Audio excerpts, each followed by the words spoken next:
কিন্তু আরও একবার প্রমাণ করে দিল এরা আসলেই বোকা। মাঠে ঘাটে খেলে বলে এটা ক্রিকেট দল আছে, বাকি স্পোর্টস এরা খেলে না।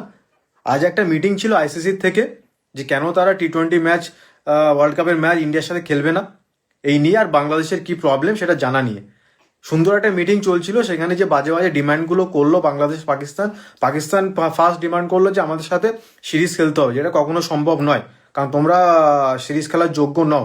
সেকেন্ড কি অপশন রাখলো যে তাদের আইসিসি থেকে রেভিনিউ বাড়াতে হবে, কারণ তাদের অনেক কম টাকা দেওয়া হয়, জানি না কেন টাকা দেওয়া হয়, আর তাদের এত ভালো ভালো ম্যাচ হয় না, এত ভালো ভালো প্লেয়ার নেই যে তাদের রেভিনিউ বাড়ানোর কোনো দরকার আছে।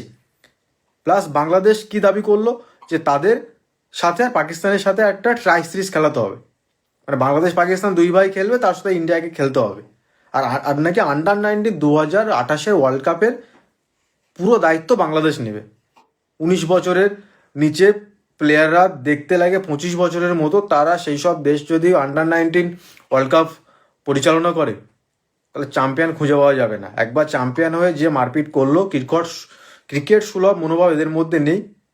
মাঠে মারপিট করে ম্যাচ জিতে, একটা দুটো ম্যাচ ফাইনাল জিতেছে। তো এত সুন্দর একটা মিটিং চলছিল, মিটিংটা পুরো জল ঢেলে দিল। ইন্ডিয়ার সাথে কখনো ম্যাচ আজ পর্যন্ত বাংলাদেশও খেলবে না, পাকিস্তানও খেলতে পারবে না। তো যেমন ছিল তেমনটাই চলবে। যদি 15 তারিখ খেলতে চাই খেলুক, নাহলে ইন্ডিয়াকে 2 পয়েন্ট দিয়ে যাবে। ইন্ডিয়া এমনি কোয়ালিফাই করে যাবে 2 পয়েন্ট ছাড়াই। পাকিস্তানের কী হবে ইউএসএর বিরুদ্ধে, পাকিস্তান দেখতে থাকো।